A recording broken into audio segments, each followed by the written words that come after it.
Assalamualaikum warahmatullahi wabarakatuh.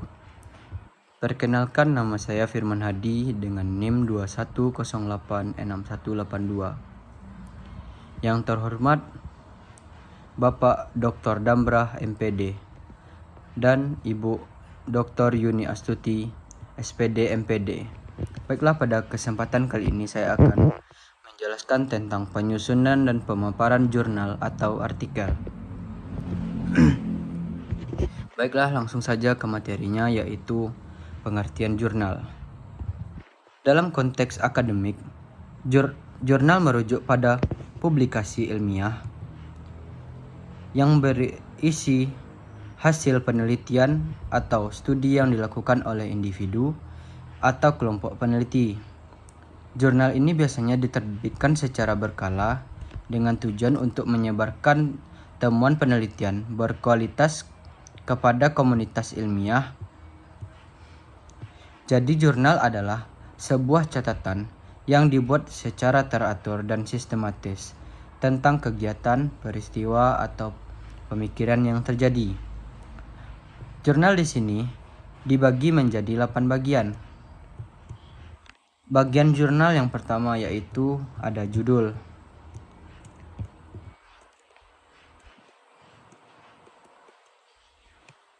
Nah, yang pertama itu judul.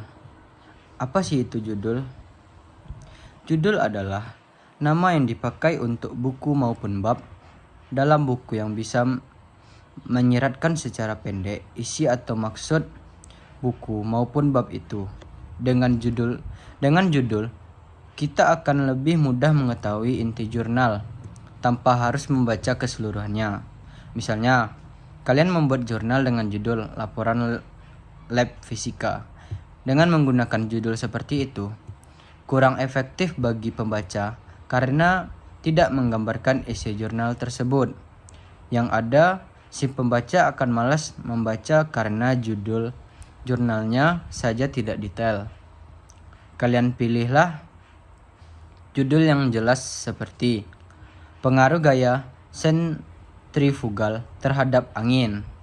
Judul ini akan memudahkan para pembaca yang ingin tahu tentang gaya sentrifugal di dalam jurnal.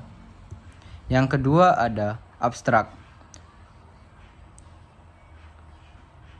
Setelah jurnal, yang harus kalian perhatikan itu adalah abstrak. Dan abstrak berbeda dengan ringkasan. Abstrak yang dimaksud di sini adalah untuk menjadi penjelas tanpa mengacu pada jurnal. Dan bagian abstrak harus menyajikan sekitar 250 kata yang merangkum pada metode, tujuan, hasil, dan kesimpulan. Jangan menggunakan kutipan atau singkatan dalam abstrak. Pada abstrak harus berdiri sendiri tanpa ada catatan kaki. Abstrak biasanya ditulis terakhir. Cara mudah agar bisa menulis abstrak itu dengan mengutip poin penting di setiap bagian jurnal. Selanjutnya menggunakan poin-poin untuk menyusun sebuah deskripsi singkat tentang studi kalian. Yang ketiga ada pendahuluan. Setelah abstrak, kalian dapat memasuki bab pendahuluan. Pendahuluan adalah pernyataan dari kasus yang kalian selidiki, yang memberikan informasi kepada si pembaca agar dapat memahami tujuan spesifikasi kalian dalam kerangka teoritis yang lebih besar.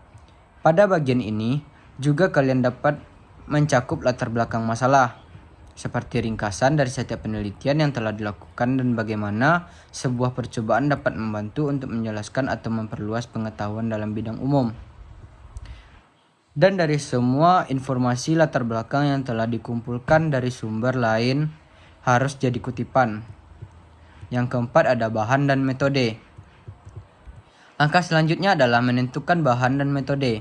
Bagian ini menjelaskan tentang proses percobaan telah dilakukan. Jika percobaan ini dilakukan di alam, maka penulis akan menggambarkan daerah lokasi penelitian dan menjelaskan pekerjaan yang dilakukan. Aturan umum yang perlu kalian ingat adalah bagian yang ini harus memaparkan secara jelas dan detail sehingga si pembaca dapat memiliki teknik dasar dan pengetahuan agar dipublikasikan. Yang kelima ada hasil. Nah, pada bagian hasil, di sini si peneliti data yang ringkas dengan tinjauan dalam bentuk tabel, teks maupun gambar. Perlu kalian ingat, hanya hasil yang disajikan. Tidak ada interpretasi data atau kesimpulan dari data yang kalian dapat. Data yang sudah dikumpulkan dalam bentuk tabel atau gambar harus dilengkapi teks naratif dan disajikan dengan bentuk yang mudah dipahami. Yang keenam ada pembahasan. Dari semua data yang sudah kalian kumpulkan, kalian baru bisa membahasnya secara rinci pada bagian pembahasan. Dalam bagian ini, kalian bisa menafsirkan data dengan pola yang diamati. Setiap hubungan antara variabel percobaan yang penting dan korelasi antar variabel bisa dilihat dengan jelas. Kalian harus menyertakan penjelasan yang berbeda dari hipotesis atau hasil yang serupa atau berbeda dengan setiap percobaan terkait dengan penelitian yang harus dilakukan orang lain. Perlu kalian catat bahwa setiap percobaan yang telah dilakukan tidak harus merujuk pada hasil besar atau kecenderungan untuk menjadi penting. Dan jika kalian menemukan hasil yang negatif, kalian bisa menjelaskan apa saja penyebabnya. Barangkali dari hasil negatif tersebut, kalian justru akan mendapatkan hasil penting yang harus diubah pada kegiatan penelitian selanjutnya. Yang ketujuh ada kesimpulan. Bagian ini hanya membuat kesimpulan dari keseluruhan percobaan yang sudah dilakukan. Dan intinya adalah peneliti merujuk kembali kepada pernyataan dalam pendahuluan dari setiap data yang telah diinformasikan. Yang kedelapan ada daftar pustaka. Selanjutnya tahap yang terakhir mengenai cara membuat jurnal yang layak. Saat kalian membuat jurnal, jangan sampai lupa mencantumkan daftar pustaka pada bagian halaman terakhir. Bagian daftar pustaka merupakan kumpulan dari nama-nama literatur yang kalian gunakan sebagai bahan referensi dalam pembuatan jurnal. Dari keseluruhan informasi yang berupa kutipan, kalian harus menuliskan daftar pustaka sesuai dengan penulis daftar pustaka yang baik dan benar. Hal yang harus ada pada jurnal. Yang pertama, informasi dapat dipertanggungjawabkan. Cara membuat jurnal yang layak dijadikan sebagai sumber referensi adalah dapat dilihat dari informasi yang bisa diterbitkan secara berkala dan bisa dipertanggungjawabkan. Judul dan bahasa isi yang digunakan membuat jurnal singkat, tepat, bermakna, dan penyampaiannya mudah dipahami, sehingga orang harus mudah untuk mengacu. Dan pemilihan bahasa pun harus diperhatikan agar bahasa mudah dicerna. Yang kedua ada kelembagaan penerbit. Kelembagaan penerbit jurnal juga harus jelas. Dan kelembagaan penerbit yang ditunjuk akan berperan sebagai badan hukum. Dan mereka ditugaskan untuk memberikan jaminan atas kesinambungan naungan hukum dan dana. Dan bentuk lembaganya juga berbeda-beda. Ada berbentuk kelembagaan penelitian dana DNA pengembangan, organisasi profesi, perguruan tinggi ataupun institusi bentuk lain. Yang ketiga ada manajemen pengelolaan dan substansi penyuntingan. Kriteria penilaian manajemen dan substansi dalam cara pembuatan jurnal setidaknya telah mengikuti ketentuan Mitra Bestari, kualifikasi anggota mutu penyuntingan, dan memahami mutu petunjuk penulis, termasuk juga penyuntingan mutu, manajemen, dan format pengelolaan terbitan. Yang keempat ada substansi tulisan. Substansi tulisan juga dinilai dari cangkupan keilmuan, keorisinalan karya, aspirasi wawasan, sumbangan dari penelitian terhadap masyarakat, kemutakhiran acuan sumber, dampak ilmiah, analisis, sintesis, dan kesimpulan.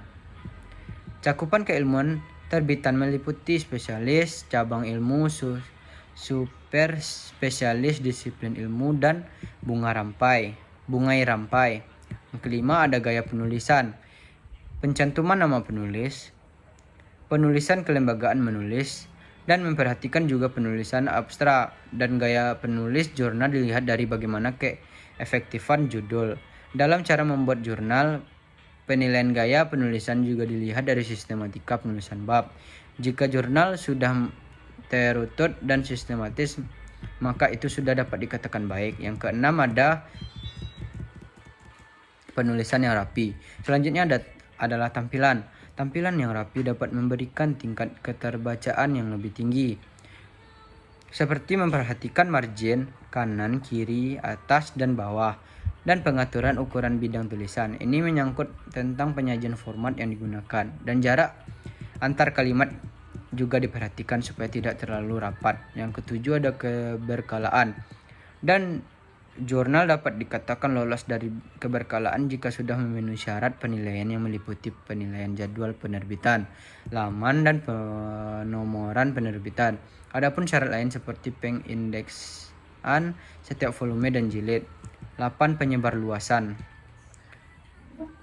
Jurnal juga dapat dikatakan layak disebarluaskan jika sudah memenuhi 3 kriteria ini, yakni kelengkapan identitas artikel dan pengindeksan secara internasional, jumlah kunjungan unit pelanggan, dan memiliki reputasi yang baik. Sekian hasil dari saya, penjelasan dari saya maksudnya. Apabila ada kesalahan saya minta maaf. Assalamualaikum warahmatullahi wabarakatuh.